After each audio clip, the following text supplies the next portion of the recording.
Good morning, I'm a forester here, and I have something of a dilemma. This is only a dilemma for a gun nut, but I guess I qualify. This is my Ruger SR 1911. It's the only .45 that I have, but it's my favorite range gun. And I took it out a couple of weeks ago. I was going to go to the range. I pulled out a couple of boxes of .45 ammo, the only .45s that I had on hand. This is some Federal .45 230 grain ammo. The other box that I had surprised me a little bit. This is some Lawman.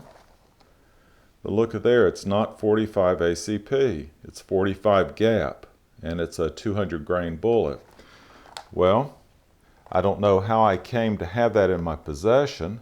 I think I know where I bought it, but just by a mix-up, I ended up with two different .45s. Now, I'm not that familiar with the .45 Gap. Like I said, I don't have anything that shoots .45 Gap, and just out of curiosity, I tried to feed. There's some obvious differences in the cartridges or in the rounds, so I tried to feed a magazine of these .45 Gaps through the Ruger SR 1911, and they would not feed. So that answered that question. I don't think it's possible to shoot it, except maybe in an emergency, through a .45 ACP calibered gun.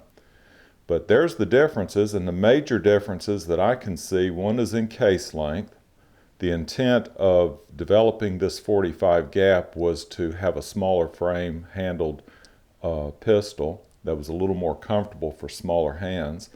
And it's supposedly an improved cartridge over the .45 ACP. Now, in case I hadn't mentioned, this is the .45 ACP, this is the .45 Gap on the right. And as I say, I think I found three differences, maybe four. One is on the case length. There's a different powder in the .45 Gap that allows them to get the pressures they need with a reduced length cartridge. I'll zoom in a little bit, but I think there's some differences in case geometry down here. And then there's also a difference in primer. Not one that I can see, but according to the literature, there is a difference in primer. So there you go. There is a difference in the two cartridges. And obviously, I cannot run the Gap ammo through my SR 1911. Now, the dilemma is what to do. I can take this back to the store that I think I bought it at and see if they'll exchange it. I don't know if they will or not. I could find someone that has .45 Gap pistol and make a donation. Or, since ammo is so hard to come by, what if I go out and buy a gun that shoots .45 Gap? A Glock 37, 38, 39. And I think other manufacturers have pistols in that caliber also. I mean, ammo is hard to find. It might be harder to find the ammo than it is to find the gun.